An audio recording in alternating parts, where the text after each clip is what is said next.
Chapter 1. The Crash of Crystal. The evening at Graston Manor had begun with the soft clinking of champagne flutes and the murmur of polite conversation, all bathed in the golden glow of an enormous chandelier that hung like a frozen cascade of light above the grand dining hall. Its crystals, hundreds of them, glittered with a cold, aristocratic pride, casting prismatic flecks across the oak-panelled walls. Then, at precisely 8:47 p.m., it fell. The sound was catastrophic, a shattering scream of glass and metal that drowned out the gasp of the 12 guests seated below. The lights flickered, then died, plunging the room into a chaos of shadows and screams. When the servants finally rushed in with lanterns, the chandelier lay in a jagged heap on the dining table, its crystals scattered like spilled diamonds, and beneath it, sprawled across the wreckage, was Sir Reginald Ashford, the host of the evening, dead. Hercule Poirot arrived 2 hours later, summoned by a frantic telegram from Inspector Japp. The little Belgian detective stepped into the hall with his usual air of fastidious calm, his patent leather shoes clicking against the polished floor. His moustache twitched as he surveyed the scene. The broken chandelier, the blood-streaked tablecloth, and the circle of pale-faced guests huddled in the flickering lantern light. "Mon Dieu," Poirot murmured, adjusting his gloves. "A chandelier does not fall of its own accord, no? This is no accident. It is a performance. And Hercule Poirot shall uncover the director."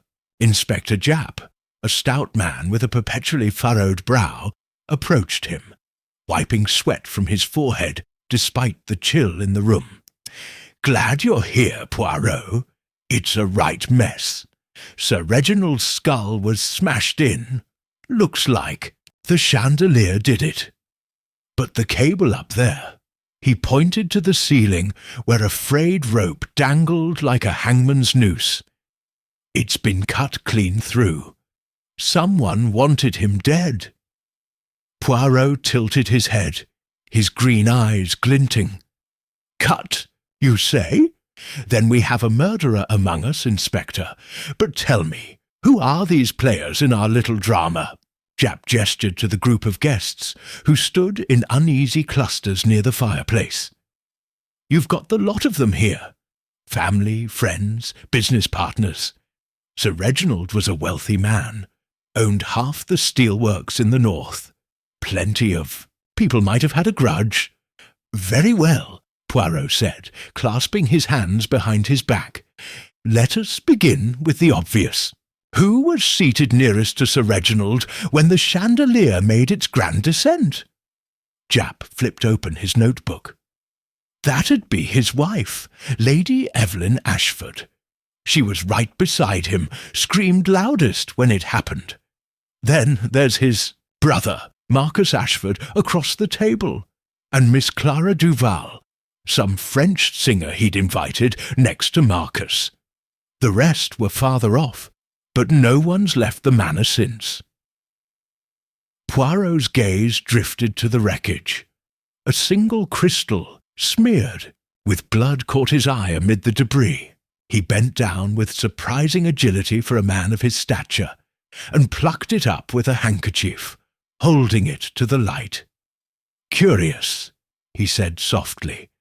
"This crystal, it is not like the others. See how it is shaped. Thicker, heavier, almost as if it were designed to strike." Japp blinked. "You think someone tampered with it? I think, mon ami, that nothing in this room is as it seems." Poirot straightened, his voice crisp. "Now, let us meet these guests. The truth, it hides in their words and in their silences." As Poirot turned toward the trembling assembly, a woman's voice cut through the tension like a shard of glass. This is absurd. My husband is dead, and you stand there playing detective games." It was Lady Evelyn, her auburn hair dishevelled, her silk gown stained with wine, or perhaps something darker. Her eyes blazed with fury, but her hands trembled. As she clutched a lace handkerchief, Poirot bowed slightly. "Madame, I assure you, Hercule Poirot does not play games. He solves them, and I promise you this. Before the night is out, I shall know who brought down the curtain on Sir Reginald and why." The room fell silent, save for the faint crackle of the fire. Somewhere in the shadows, a guest shifted uneasily. The game, as Poirot had called it, had begun. Chapter 2. The Guests of Greystone Manor. The grand drawing-room of Graston Manor was a stark contrast to the chaos of the dining hall. Its velvet drapes, gilded mirrors, and overstuffed armchairs exuded an air of faded opulence, but the atmosphere was anything but serene. The 12 guests had been herded here by Inspector Japp's constables, and now they stood or sat in uneasy silence, their eyes darting between one another and the small, impeccable figure of Hercule Poirot, who paced slowly before the hearth. "Mesdames et messieurs," Poirot began, his voice smooth as polished marble, "a tragedy has occurred, oui, but it is not a random act of fate. One among you, or perhaps more, has orchestrated the fall of the chandelier. I ask only that you speak the truth. The little grey cells, they will do the rest."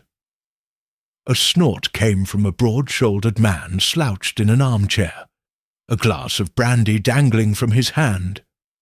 Marcus Ashford, Sir Reginald's younger brother, had the weathered look of a man who'd spent more time in gambling dens than boardrooms. Truth from this lot? Good luck, little man. Half of us hated Reggie, and the other half owed him money. Poirot's moustache twitched. "An honest start, Monsieur Ashford. And you, did you hate him, or did you owe him?" Marcus smirked, swirling his drink. "Both, I suppose. He cut me off years ago, said I was a disgrace to the family. But I didn't need to kill him. He was already dying of his own arrogance." Before Poirot could press further, Lady Evelyn rose from a chaise, long, her voice sharp. "That's enough, Marcus. You've no right to speak of him that way. Not tonight." Her eyes, red-rimmed from tears or rage, flicked to Poirot. "My husband was a good man, a generous man. Whoever did this? It's monstrous." Poirot inclined his head. "A good man, you say, madam? Yet good men may have enemies. Tell me, who sat at your table this evening?" Lady Evelyn hesitated, then gestured around the room. "There was Marcus, of course. Then Clara Duval. She's a singer. Reginald admired. Next to her was Mr. Harold Grayson, his solicitor, and Dr. Felix Langston, our family physician." A soft, melodic laugh interrupted her. Clara Duval, a striking woman with raven hair and a scarlet dress, leaned against the mantelpiece, a cigarette holder poised between her fingers. "Admired. Lady Evelyn. Oh, he did more than that. Your husband begged me to perform tonight, offered me a sapphire necklace to sing La Bohème. Pity I never got the chance." Marcus chuckled darkly. Reggie always had a weakness for a pretty voice, and prettier lies. Clara's eyes narrowed, but before she could retort, a wiry man with a pinched face and spectacles stepped forward. Harold Grayson, the solicitor, adjusted his tie nervously. "This is hardly the time for bickering. Sir Reginald was my client for 20 years. He trusted me with his estate, his will. If anyone had a motive, it wasn't me." Poirot's gaze sharpened. "A will, you say? And who stands to benefit from Sir Reginald's untimely exit?" Grayson paled. I'm not at liberty to disclose that. Not yet." "Convenient," muttered Dr. Langston, a tall, gaunt man with a clipped beard, who stood near the window. "Reginald was in poor health, heart trouble. I warned him to slow down, but he wouldn't listen. Perhaps someone thought to speed things along." Poirot turned to him, intrigued. "You knew of his condition, Doctor? And did others?" Langston shrugged. "It wasn't a secret. Evelyn knew. Marcus, too, I'd wager." "Enough speculation," Lady Evelyn snapped. "What about the others? That girl, Violet, who works in the kitchens. She was hovering near the table all night. Or Mr. Thorne, the steelworks manager. He and Reginald argued last week." A burly man with a ruddy face, presumably Mr. Thorne, bristled from the corner. "That was business, not murder. He wanted to sell the works. I said it'd ruin us, all." Poirot raised a hand, silencing the room. "Merci, merci. I see we have a cast most colourful. A wife in mourning, a brother in debt, a singer with charm, a solicitor with secrets, a doctor with knowledge, a manager with a grudge, and a servant unnoticed. And this is but half the table. The rest I shall meet in time. For now, I ask one question. Who left the dining hall before the chandelier fell?" Silence hung heavy. Then Clara Duval exhaled a plume of smoke and said, "I did. To powder my nose. 5 minutes, no more. Does that make me your villain, Monsieur Poirot?" Poirot smiled faintly. "Not yet, mademoiselle, but it makes you interesting." As the guests exchanged wary glances, Poirot stepped toward the door. "Inspector Japp, I must see the chandelier again. The truth, it lies in the ruins. And you, mes amis, do not leave this house. The night is young, and the murderer is near."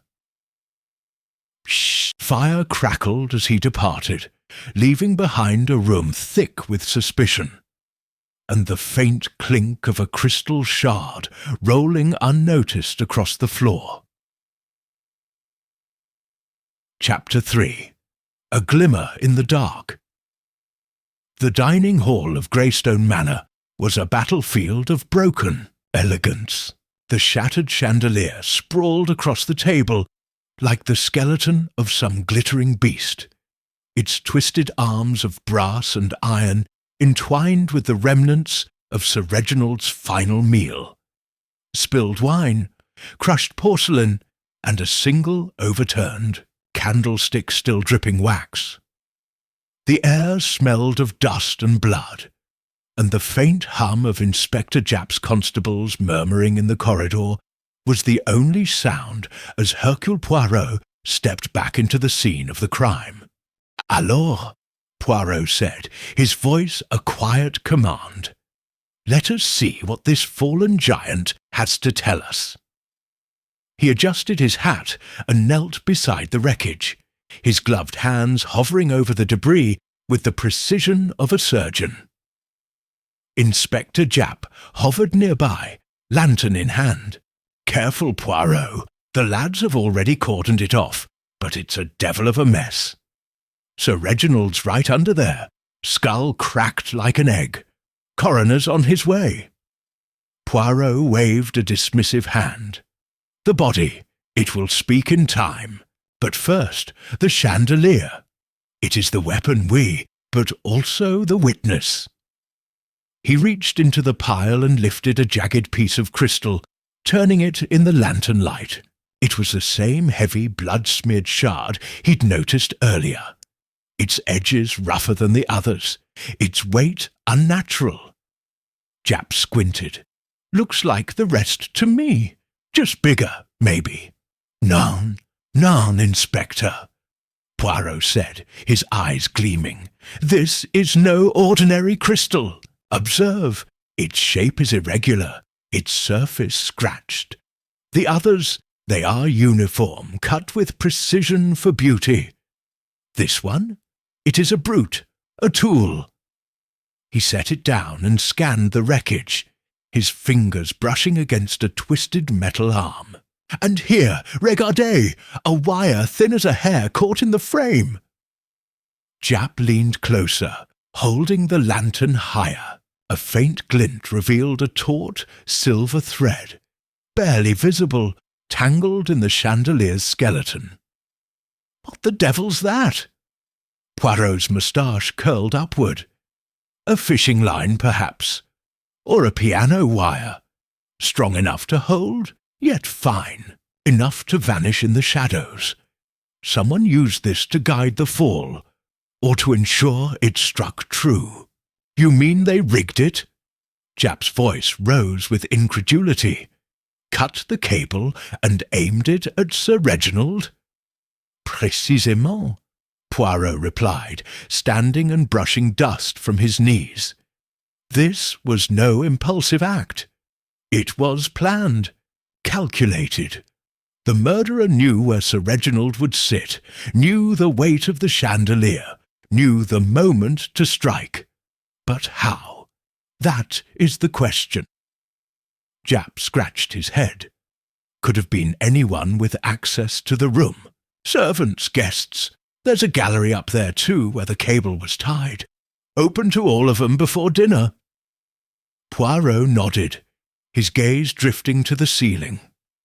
A narrow balcony ran along the hall's upper edge, its railing draped in shadows. The frayed end of the rope dangled from a pulley system, swaying slightly in the draught. The gallery, a perfect perch for our assassin. But tell me, Inspector, were there candles lit on this chandelier tonight? Jap frowned, flipping through his notebook. No mention of it. Lady Evelyn said they hadn't bothered. Electric lights were enough.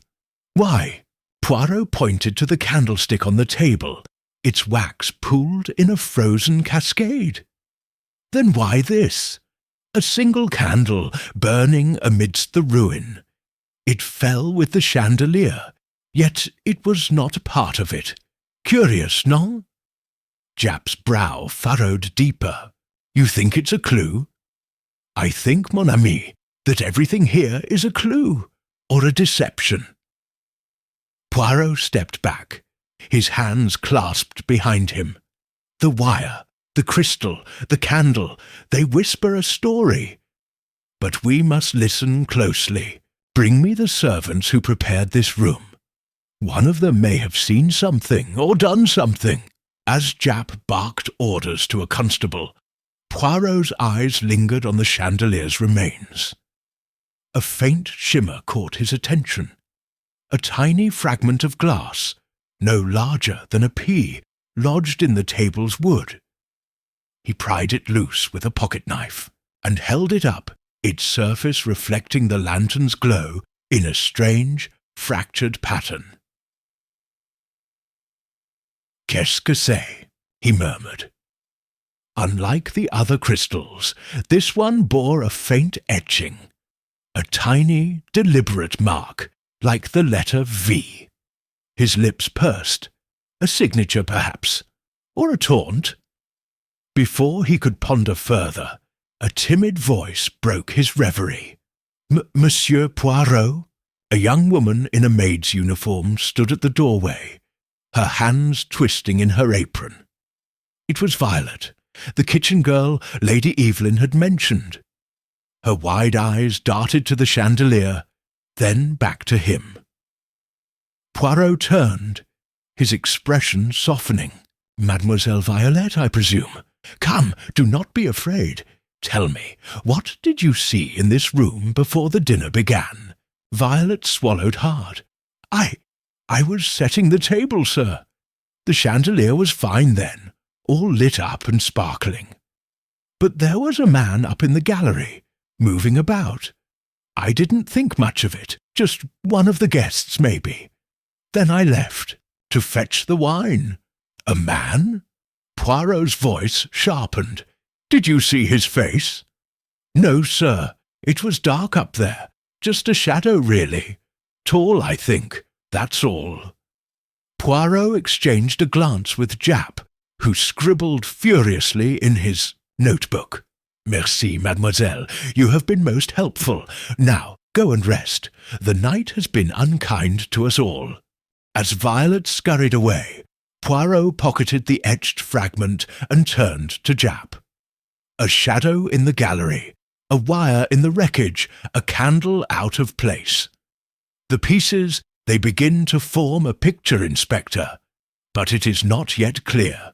We must dig deeper, into the chandelier and into the hearts of those who dined beneath it. The lantern flickered, casting long shadows across the room.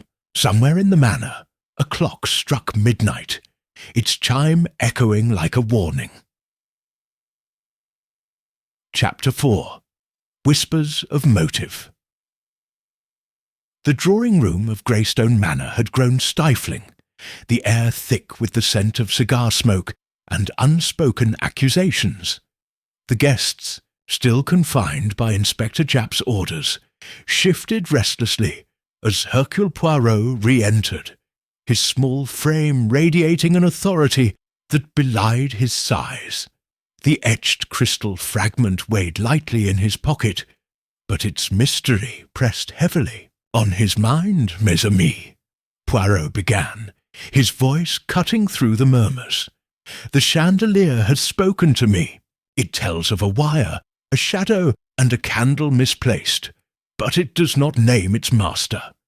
For that, I turn to you. Let us discuss why Sir Reginald Ashford lies dead tonight. Marcus Ashford drained his brandy and slammed the glass on a side table. Why? Because he was a pompous fool who made enemies like a dog collects fleas. Pick a reason. Money, jealousy, spite. Take your bloody pick. Lady Evelyn whirled on him, her face flushed. How dare you, Marcus? He was your brother. You're sure anyone had reason to hate him, it was you. Always begging for handouts, resenting his success. Marcus laughed. A harsh, bitter sound. Success? He sat on a fortune while I scraped by. Cut me out of the will years ago. Said I'd squander it. Maybe I should have thanked whoever dropped that chandelier. Poirot's eyes narrowed. A will, you say? Monsieur Grayson, you are the solicitor. Is this true? Harold Grayson, perched stiffly on a chair, adjusted his spectacles. Well, yes, Sir Reginald altered his will some time ago. Marcus was removed as a beneficiary. But that's hardly motive for murder. The estate is vast. There's enough for others. Others? Clara Duval arched a delicate eyebrow, exhaling a curl of smoke. Do tell, Mr. Grayson, who gets the sapphire necklace now that I won't be singing for it? Grayson's hands fidgeted.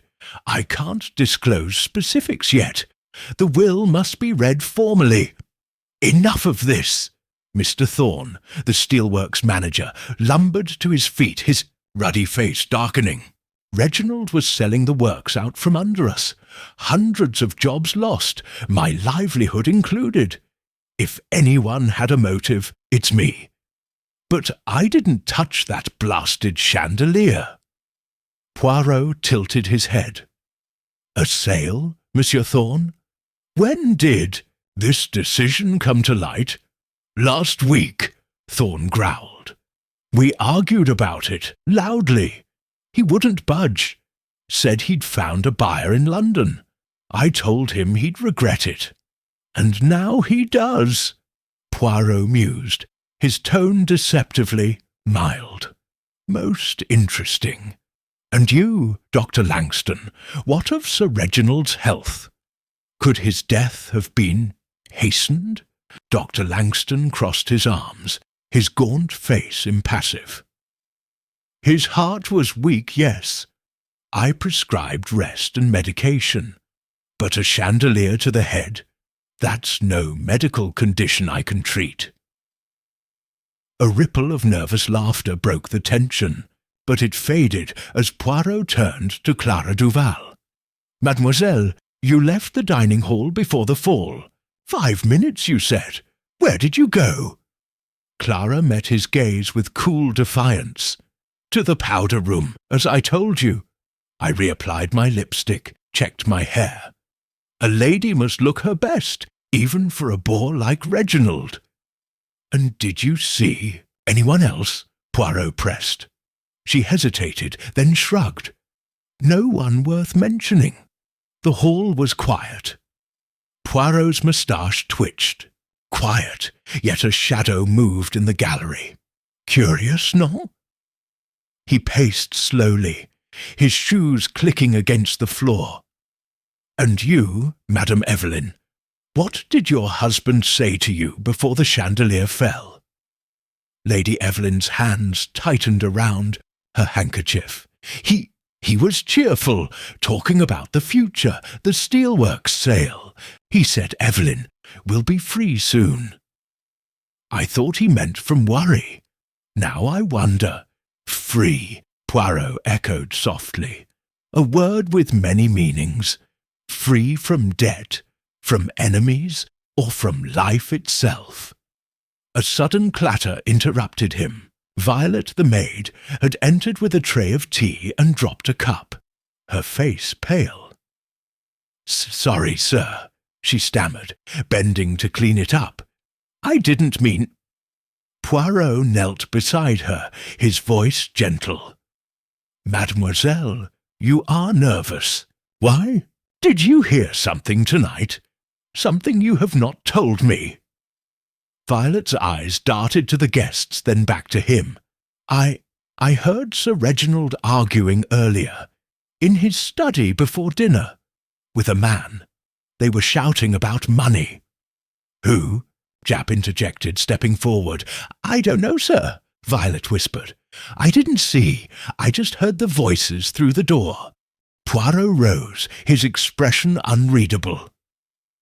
Merci, Violet. You may go. As she fled, he turned to the room. An argument about money. A will rewritten. A sale contested. Motives, they multiply like rabbits. But the truth, it hides in the details. Inspector, I must see this study. And you, mes amis, think well on your words. The little grey cells, they are listening. As Poirot and Japp departed, the guests exchanged furtive glances. Clara stubbed out her cigarette with a trembling hand. Marcus poured another drink. And in the corner, Dr. Langston's fingers brushed a small vial in his pocket, his lips tightening into a thin, silent line. Chapter 5. The Locked Room Riddle. The study of Sir Reginald Ashford was a fortress of mahogany and leather, its walls lined with bookshelves, and its air heavy with the scent of old cigars. A massive desk dominated the room, littered with papers, an inkwell, and a half-empty decanter of whisky. Hercule Poirot stepped inside, his sharp eyes sweeping the space as Inspector Japp followed, lantern in hand. Mon Dieu! Poirot murmured. A man's mind is revealed in his sanctum, and this one, it speaks of power and secrets. Japp set the lantern on the desk, casting long shadows across the room. Violet said she heard arguing here before dinner. Could be where the motive started, but look at this. He pointed to the door, its heavy oak frame fitted with a sturdy brass lock. It was locked when we got here.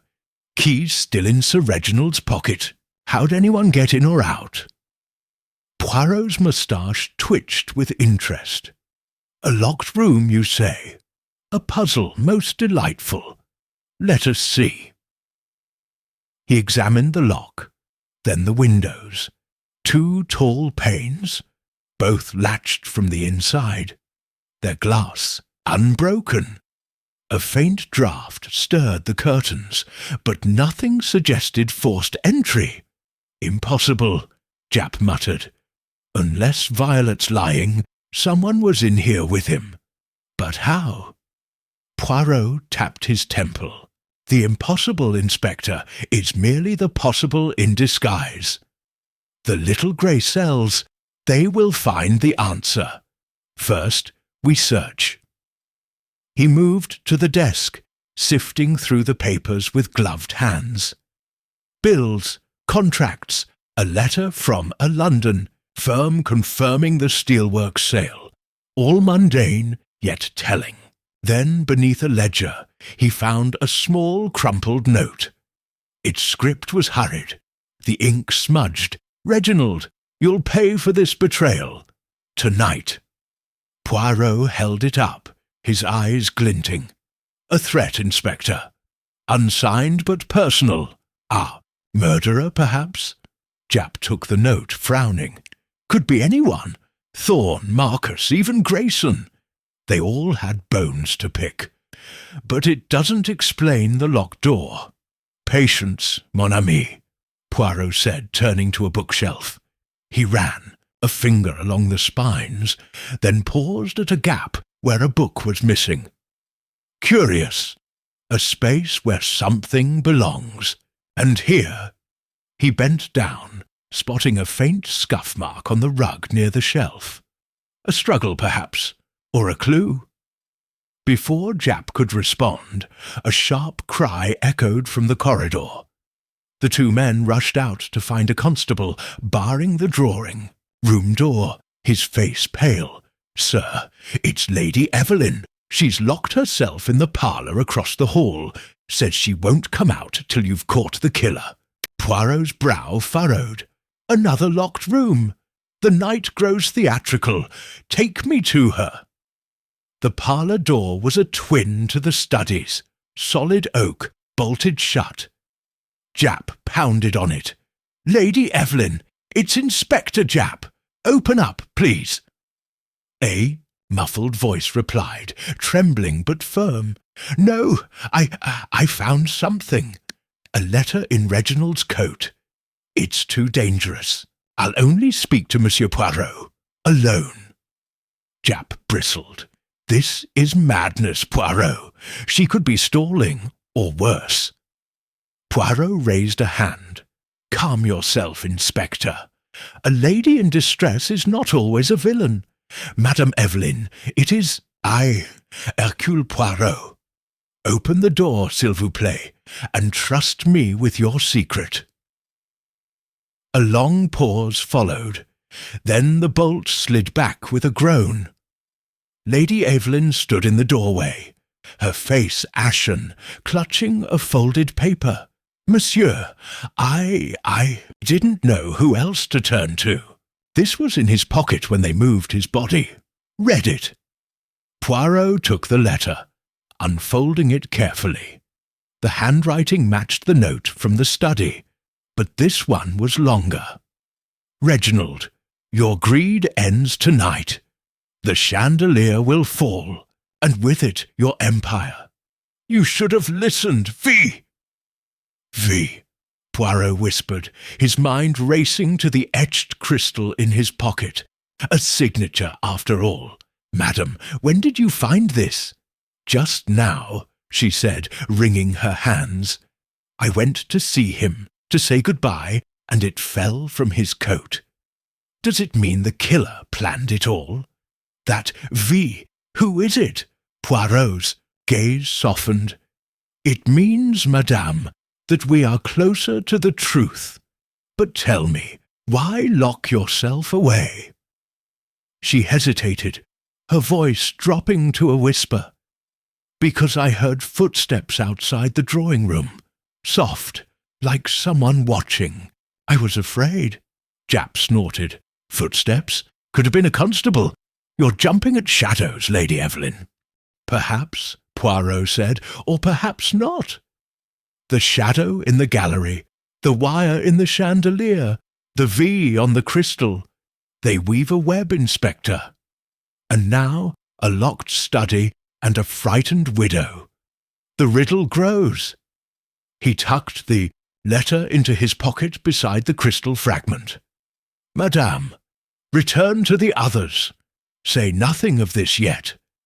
Inspector, we must examine the gallery again and question those whose names begin with V. As Lady Evelyn nodded shakily and Japp grumbled about the late hour, Poirot's mind churned. Violet, the maid, or another V hidden among the guests? The locked room gnawed at him, a puzzle within a puzzle, begging to be solved.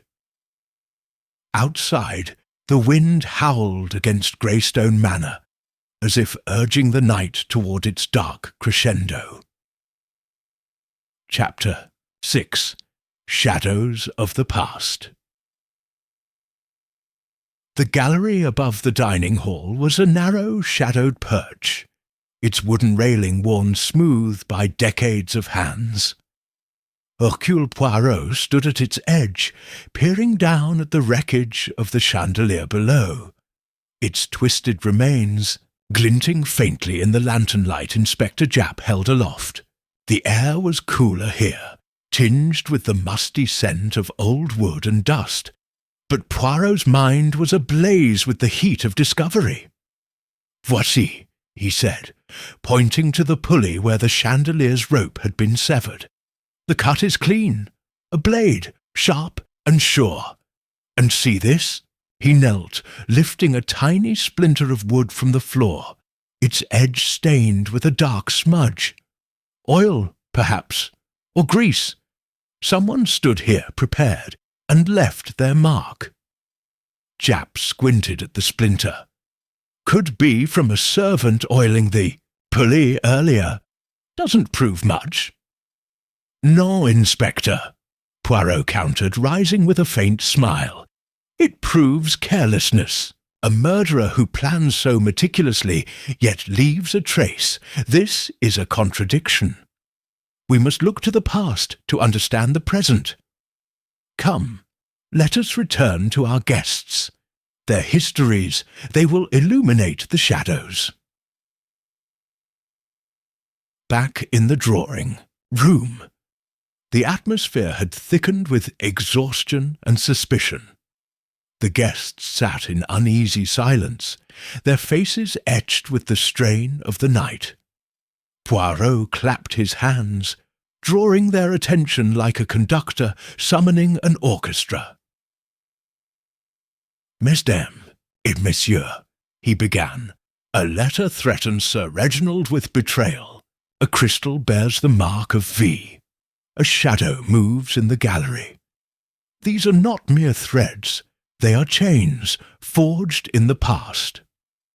Tell me now, what bound you to Sir Reginald beyond this night? Marcus Ashford leaned forward, his voice rough, with drink. Bound? He was my brother, but we hadn't been close in years.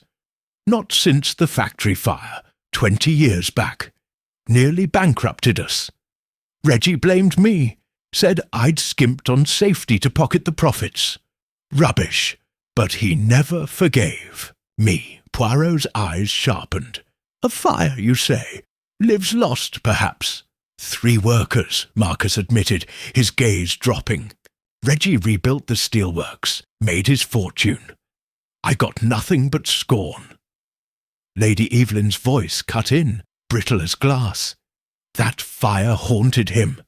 He kept a photograph of the victims in his study, said it reminded him to be better. Marcus never understood that. Poirot turned to her. And you, madame, what past did you share with your husband? She hesitated, then spoke softly. We met after the fire. I was a nurse, tending the injured. Reginald was broken then, full of guilt. I helped him heal. We married a year later. Touching, Clara Duval drawled, tapping ash from her cigarette.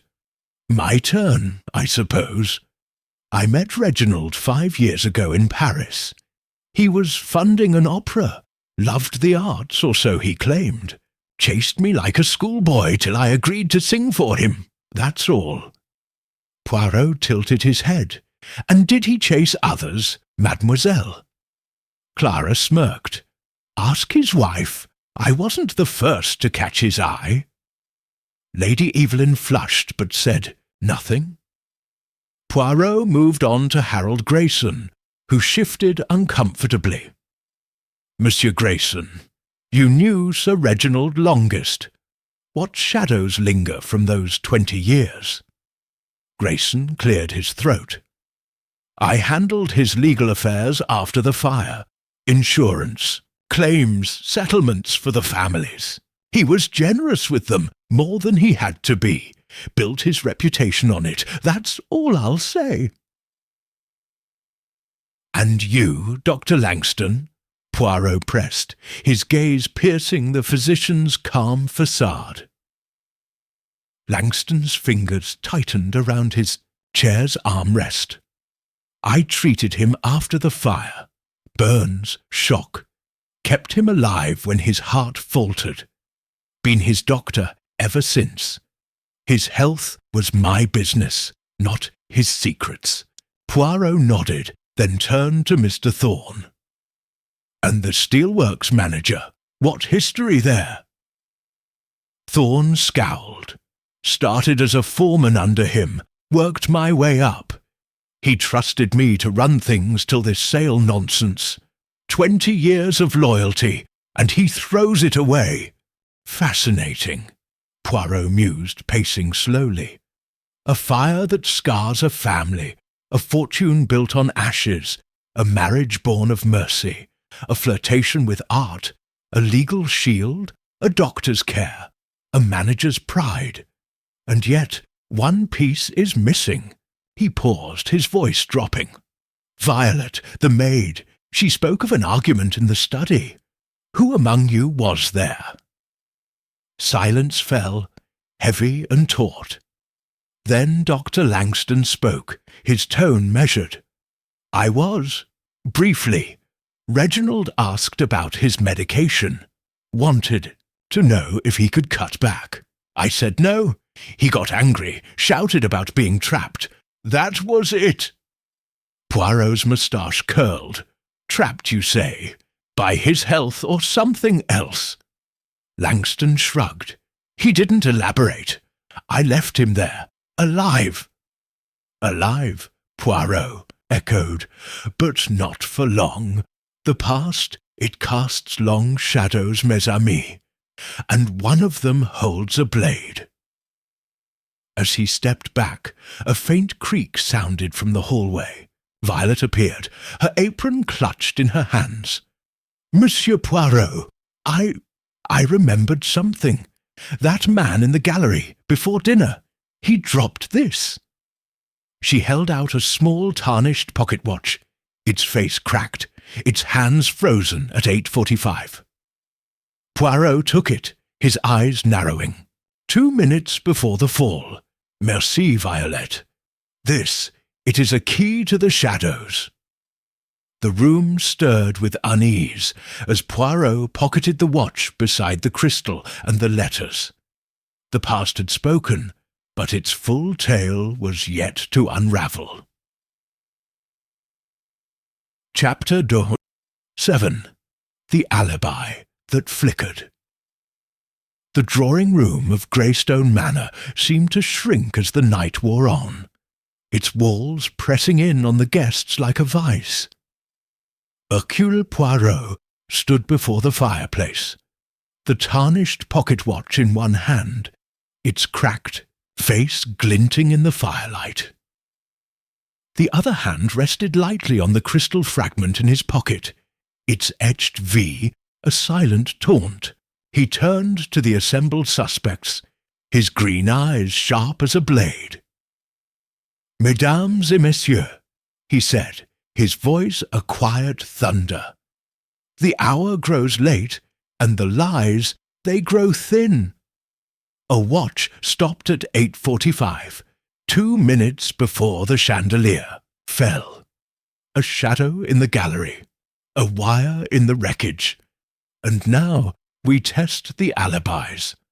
One of you, I think, has been less than truthful. Marcus Ashford snorted, slumping deeper into his chair. Test away, little man. I was at the table drinking Reggie's overpriced wine. Ask anyone. Poirot nodded, and so they confirm. But you, Mademoiselle Duval, you're 5 minutes in. The powder room. Tell me again, what did you do? Clara Duval met his gaze with a cool smile, her cigarette holder poised like a weapon. I told you, lipstick, hair, the usual. I was back before the crash. Lady Evelyn saw me sit down. Lady Evelyn nodded reluctantly. She did, just before Reginald started his toast. Bon, Poirot said, though his tone suggested scepticism. And yet, the gallery is near the powder room, no? A detour, perhaps? Clara's smile faltered. If you're accusing me, say it plainly.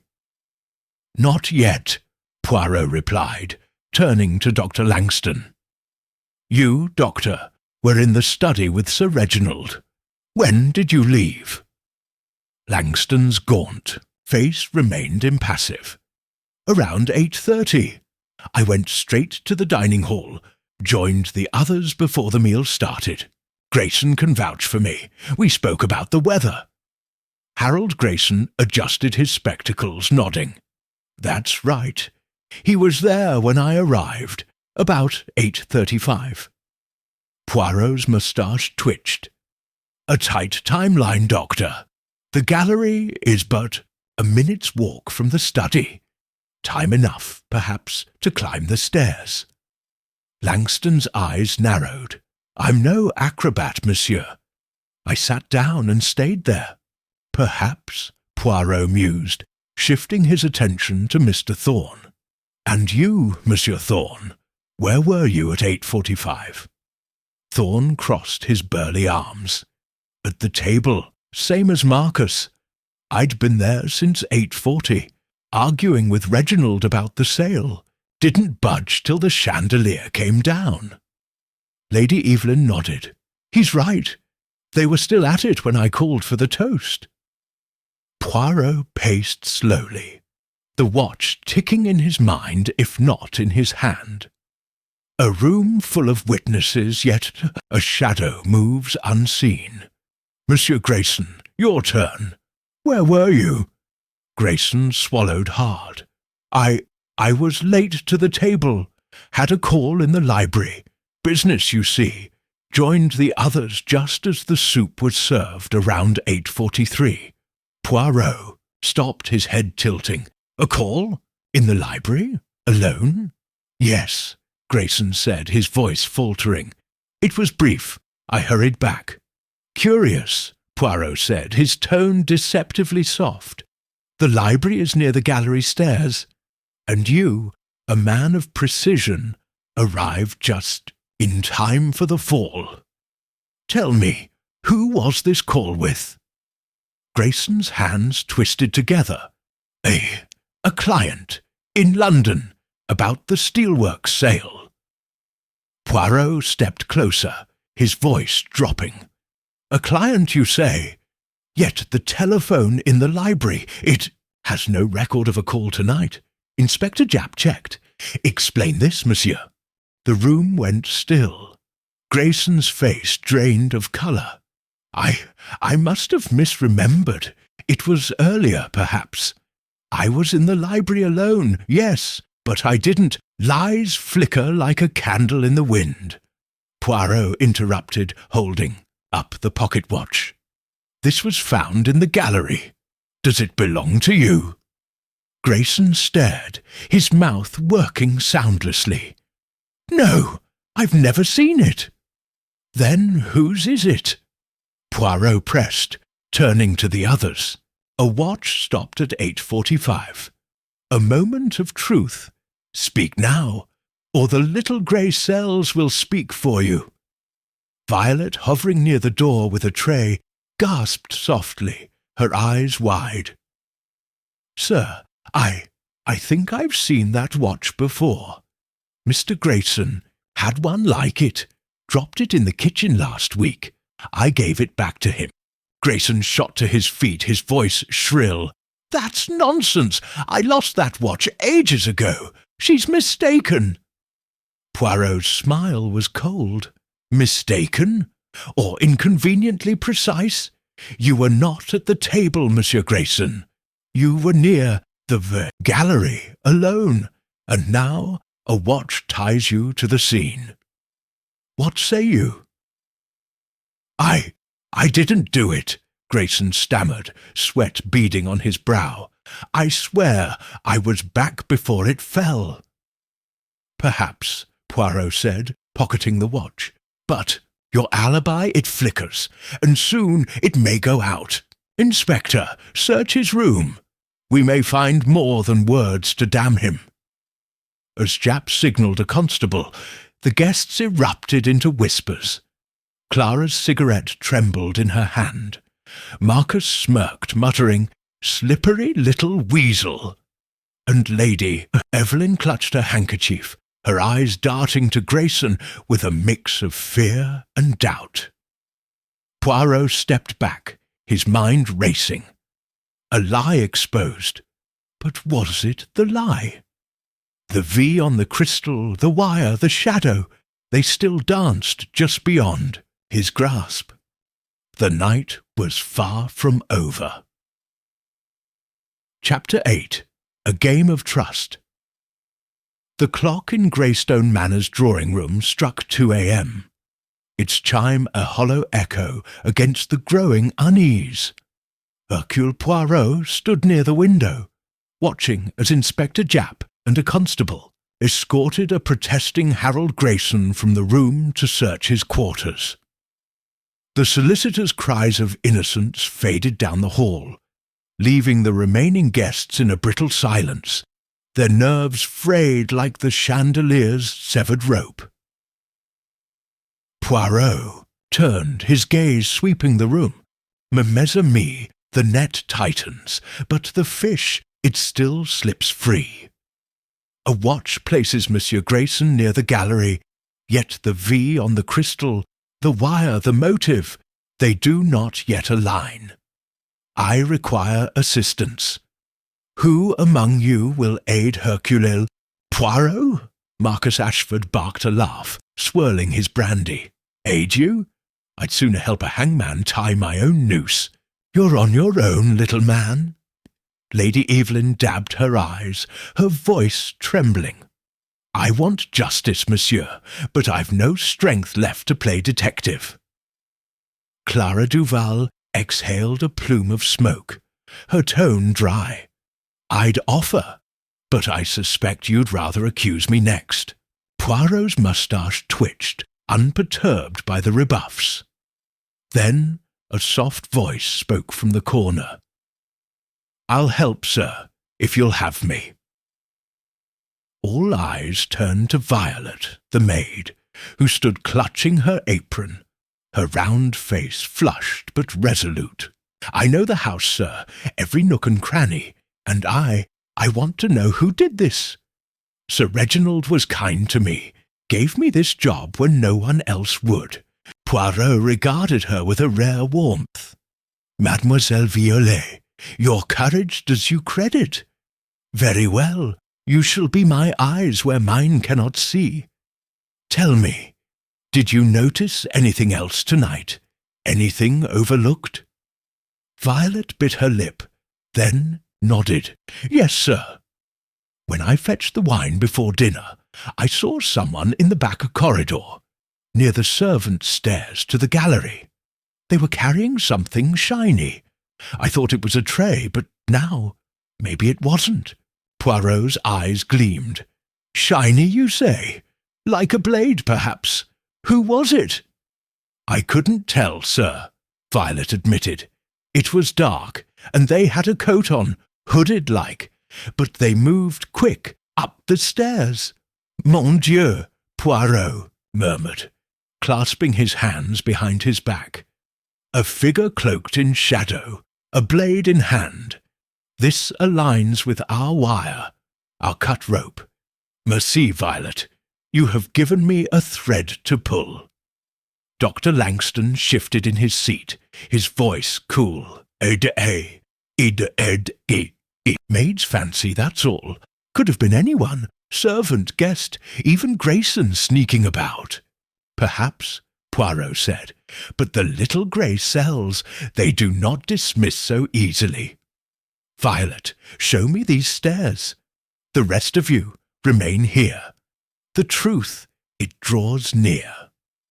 As Poirot followed Violet into the dimly lit corridor, the maid's small frame moved with surprising confidence. The servants' stairs were narrow and steep, their wood creaking underfoot. At the top, they emerged into the gallery. The chandelier's wreckage, a grim tableau below. Here, sir, Violet whispered, pointing to a corner where the railing met the wall. That's where I saw 'em go. Poirot knelt, his lantern casting light on the dusty floor. A faint scuff mark marred the wood, and beside it a single drop of wax, hardened but fresh. Wax, he said, his voice low. From the candle on the table, or another? Violet frowned. No candles up here, sir. Not tonight. Précisément, Poirot said, rising. Then it came with our shadow. A candle to light their work, or to signal. Violet, you are a treasure. But tell me, do you trust these guests? She hesitated, her eyes darting back toward the stairs. Not all of 'em, sir. Mr. Grayson, he's nervy, always watching, and Dr. Langston, he's too calm, like he's hiding something. But Lady Evelyn, she's broken, not bad, I think. Poirot nodded. A keen observer, mademoiselle. Trust is a game we play carefully. Now, return to the others. Watch them for me, quietly. I must think. As Violet slipped away, Poirot lingered in the gallery, the wax drop gleaming like a tiny star. Grayson's alibi was cracked, but this wax, this shadow, it pointed elsewhere. Was Violet a true ally, or a pawn in a deeper game? The V on the crystal nagged at him. Violet's name fit, yet her demeanour did not. He murmured to himself, the ally aids, but the enemy watches. Which are you, petite Violet? And who holds the candle that lit this murder? Below, in Whodunnit, Manor groaned in the wind, its secrets coiled tighter than ever. Chapter 9. The Chandelier's Secret. The dining hall of Graston Manor lay silent, its shattered chandelier a mute witness to the night's violence. Hercule Poirot returned to its wreckage, lantern in hand, his mind a whirl of threads, wax, wire, a watch, a V, all tugging toward a truth just out of reach. Inspector Japp joined him, his face etched with fatigue, but his eyes alert. "Pick away, to the scene, Poirot?" Japp said, setting his lantern beside the debris. Grayson's room turned up nothing, no blades, no wire, just a stack of legal papers and a nervous sweat. You still think he's our man? Poirot shook his head, his gaze fixed on the chandelier's twisted frame. No, Inspector. Grayson's lie is a distraction, not the key. The answer lies here, in the weapon itself. Help me lift this arm. Carefully, s'il vous plaît. Japp grunted but complied, heaving a brass limb of the chandelier aside. Beneath it, amid the scattered crystals, lay a small, blackened object. A metal box, no larger than a cigarette case, its surface scorched and dented. Poirot's eyes widened as he knelt to retrieve it, his gloved fingers brushing away ash. "Oh, Dieu," he breathed. "What have we here?" Japp peered over his shoulder. "Looks like it was part of the chandelier. Caught in the fall, maybe." "No," Poirot said, turning the box in the light. "This is no ornament. See the hinges, the latch. It is a container, hidden within the frame." He pried it open with a faint click, revealing a folded paper and a small glinting key inside. The paper bore a single line in Sir Reginald's precise hand.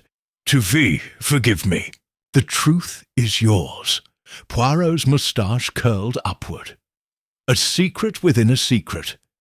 The chandelier was not merely a weapon, it was a vault. Japp blinked, incredulous. "You're saying Sir Reginald hid this up there? Why?"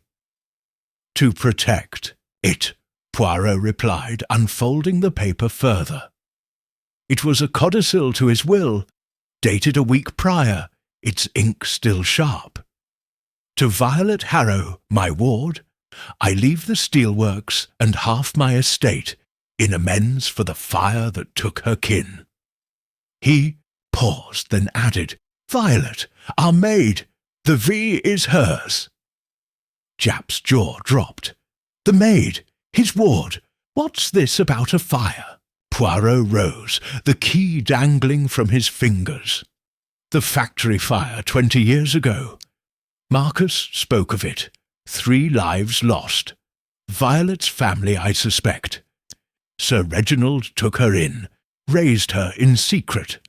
This codicil, it restores her inheritance. But why hide it in the chandelier?" "To keep it from someone," Japp said, catching on. "Someone who'd kill to stop it." "Précisément," Poirot agreed. "The murderer knew of this, or feared it. The chandelier's fall was not just to kill Sir Reginald, but to destroy this secret. Yet it survived." He turned the key over, noting its odd shape, curved with a notched edge. "And this, it unlocks something more. A safe, perhaps?" Japp rubbed his chin. "There's a safe in the study, locked tight when we checked. Could be a match." Poirot nodded, his mind racing. "Then we go there. But first, Inspector, bring Violet to me, alone. She must know her role in this tale." Minutes later, Violet stood before them in the dining hall, her hands trembling, as Poirot held up the codicil. "Mademoiselle Violet Harrow," he said gently, "did you know Sir Reginald was your guardian?" Her eyes widened, tears brimming. I suspected, sir. He took me in as a baby, after my parents died in the fire, said I was his responsibility, but he never told me about this." She stared at the paper, her voice breaking. "Half the estate? Why?" "Guilt," Poirot said, "and love, perhaps. He sought to make amends, but someone else knew and feared your claim. Tell me, Violet, did you ever speak of this to anyone?" She shook her head fiercely. "No, sir. I kept it quiet, like he asked. Only Lady Evelyn knew I was an orphan. He told her years ago." Poirot's gaze sharpened. "Lady Evelyn? Interesting. And the watch, the shadow. Did you recognize them?" "No," Violet whispered. "I swear I didn't." "Very well," Poirot said, pocketing the key and codicil. "Return to the others, mademoiselle. Say nothing. Inspector, to the study. The chandelier has lit our path. Now we uncover its destination."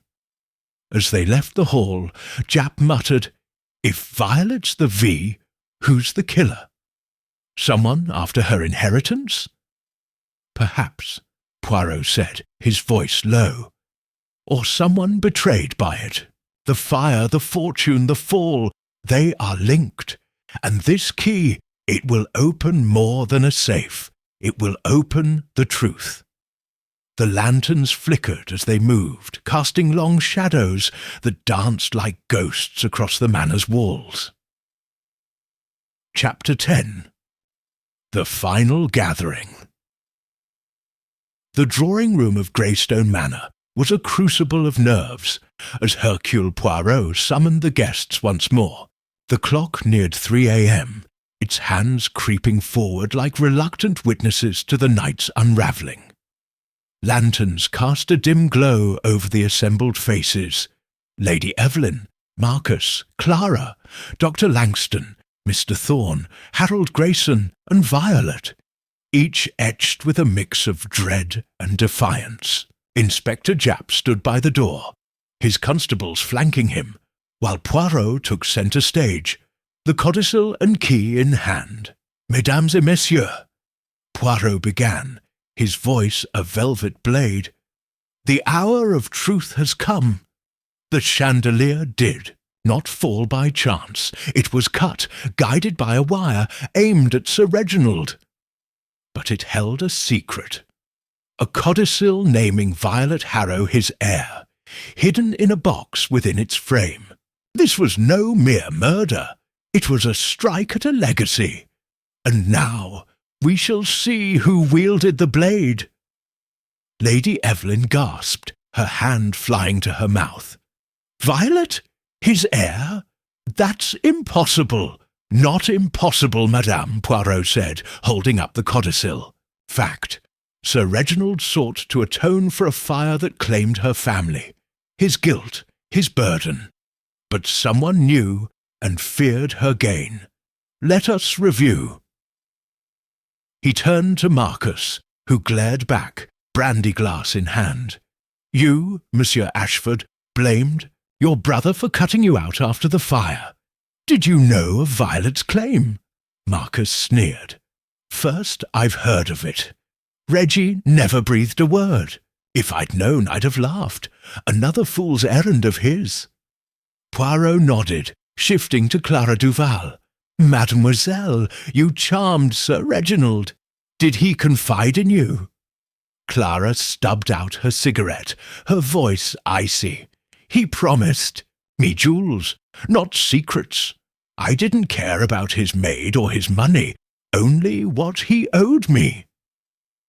Bon, Poirot said, moving to Dr. Langston. You, Doctor, knew his health, and perhaps his heart. Did he speak of Violet? Langston's jaw tightened. He mentioned a ward once, years ago. I thought it charity, not inheritance. My concern was his pulse, not his purse. Poirot's gaze slid to Mr. Thorne. And you, monsieur, loyal until the sale. Did you suspect? Thorne's fists clenched. Never. He kept me in the dark, about the sale, about her. If I'd known, I'd have fought harder to save the works, not kill him. Very well, Poirot said, turning to Harold Grayson, who shrank under the scrutiny. You, Monsieur Grayson, lied about a call. The watch ties you to the gallery. Did you know of this codicil? Grayson's voice cracked. No, I swear I didn't. I was in the library. Yes, I lied about the call, but it was to check a contract. Not to plot. The watch. I lost it weeks ago. Poirot raised a hand, silencing him, then faced Lady Evelyn. Madame, you knew Violet was an orphan. Did you know her true place? Her eyes brimmed with tears. I knew he cared for her, took her in after the fire. But this? No. He never told me she'd take half the estate. I thought it all went to me, and the charities he loved. Poirot paused, then beckoned Violet forward.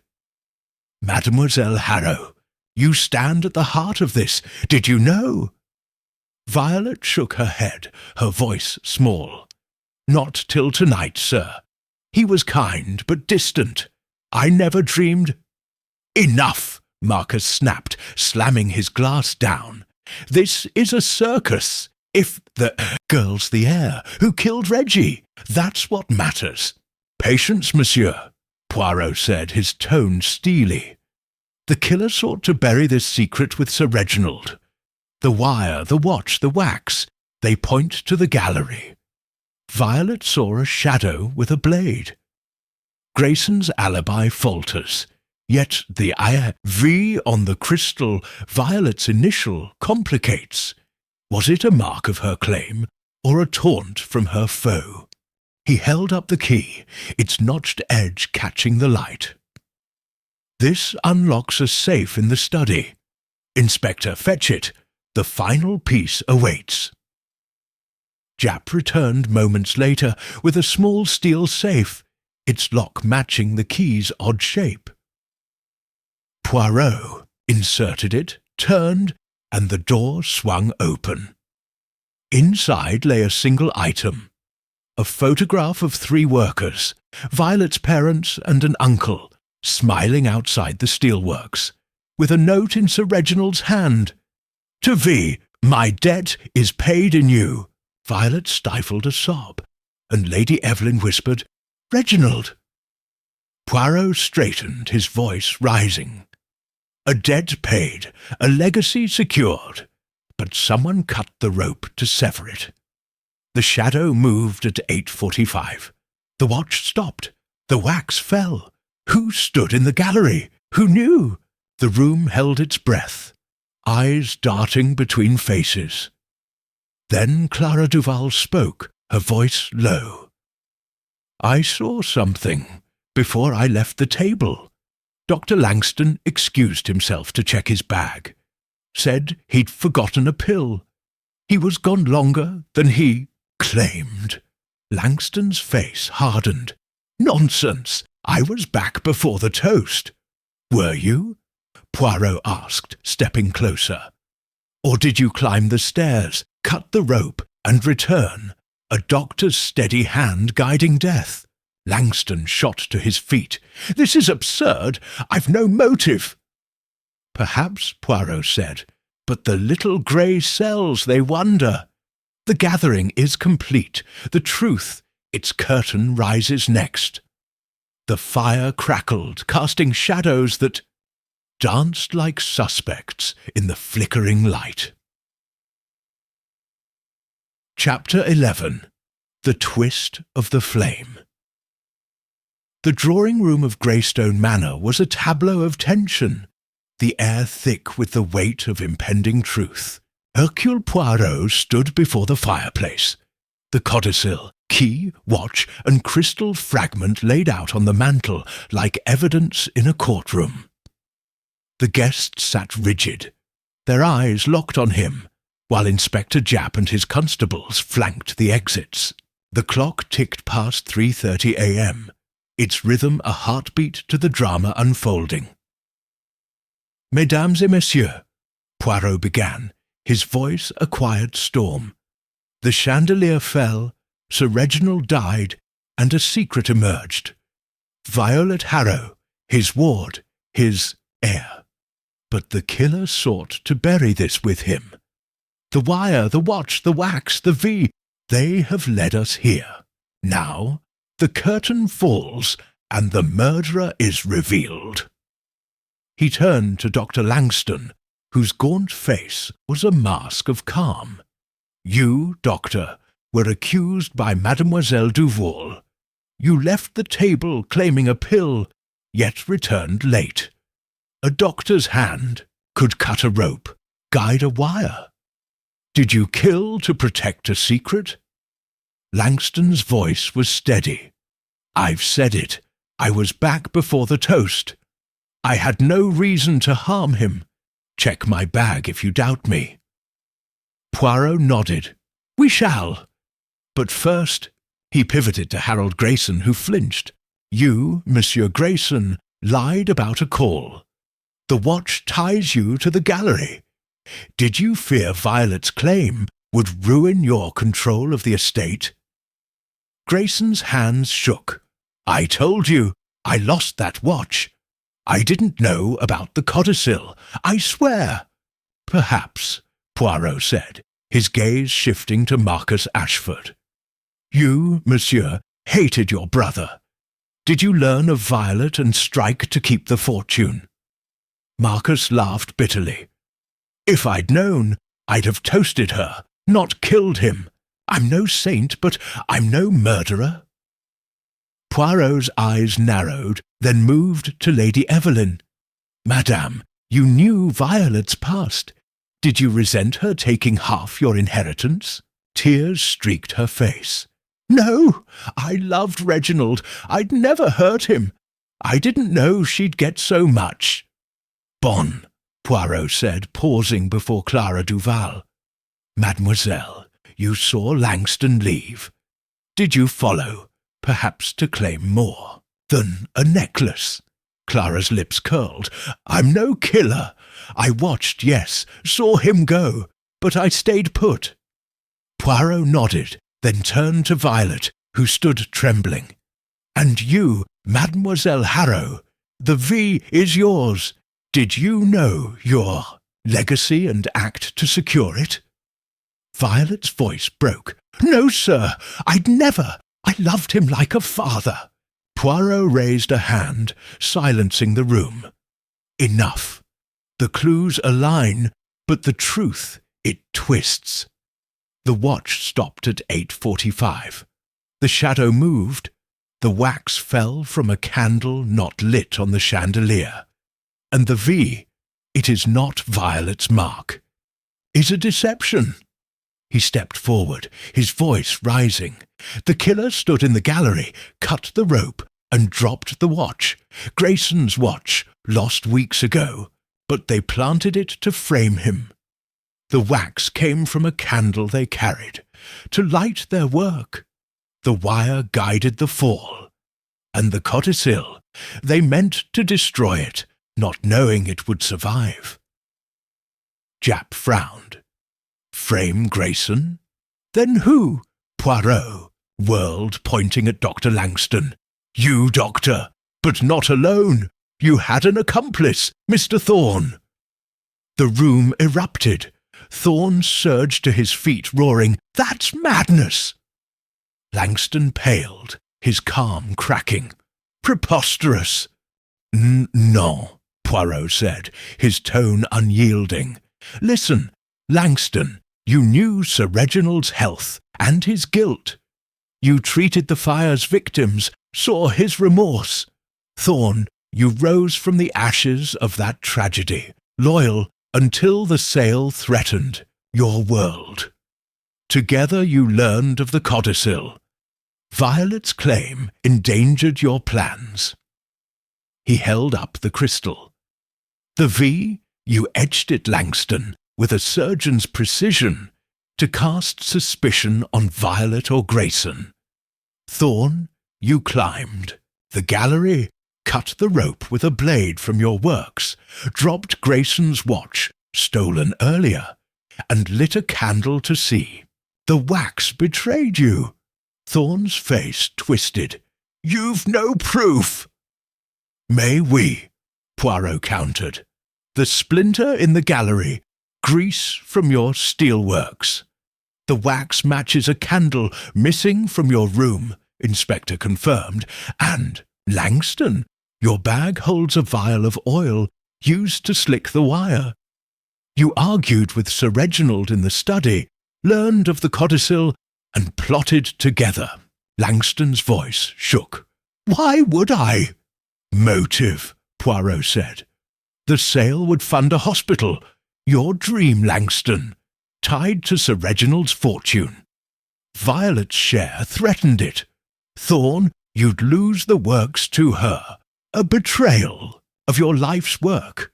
Together you struck. Thorne lunged, but Japp's constables seized him. Langston slumped, defeated. He promised me the hospital, then gave it to her. We had to stop it. Poirot's eyes gleamed.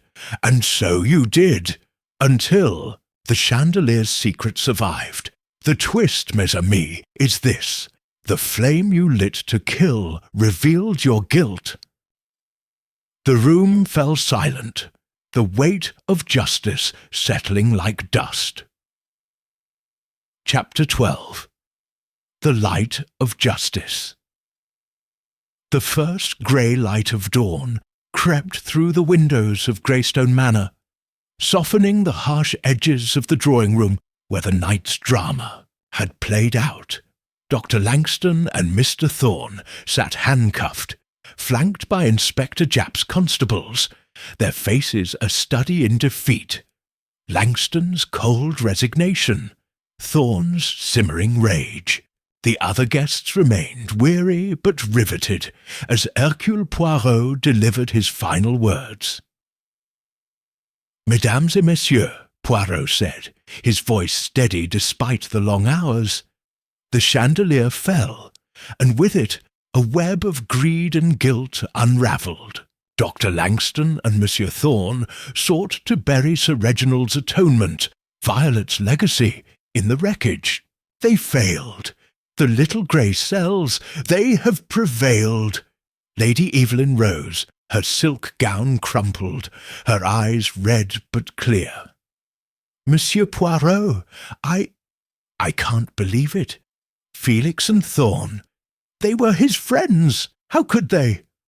Poirot inclined his head. "Madame, the heart hides many shadows. Langston craved a hospital, a noble end twisted by desperate means. Thorne saw the steelworks as his life. Violet's claim was a theft he could not bear. Together they betrayed trust for ambition." Violet stepped forward, clutching the codicil, her voice trembling but firm. "Sir, I don't want it, the money, the works, if it caused all this."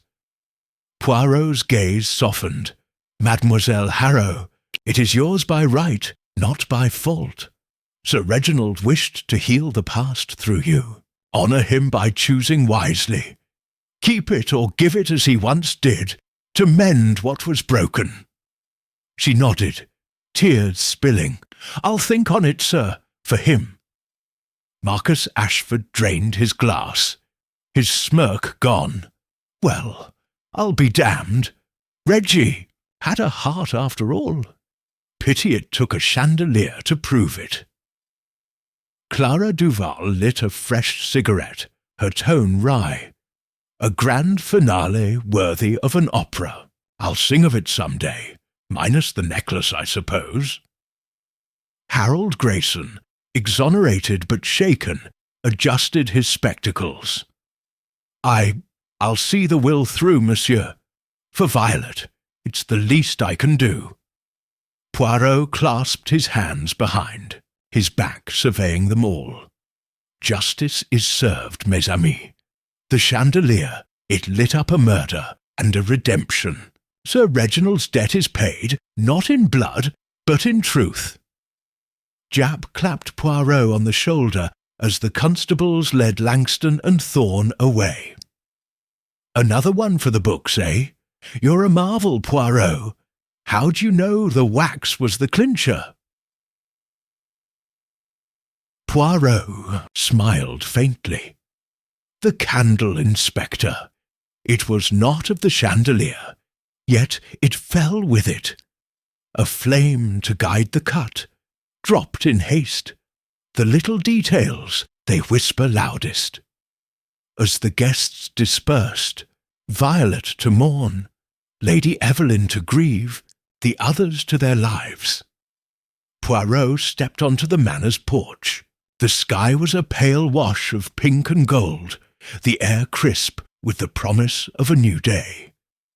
He adjusted his hat, his moustache curling with quiet satisfaction. "Order and method," he murmured to himself. "The world turns, the guilty fall, and Hercule Poirot restores the balance. A chandelier shatters, but the light of justice endures." He turned, his patent leather shoes clicking against the stone, and walked into the dawn, leaving Greystone Manor and its secrets behind, the end.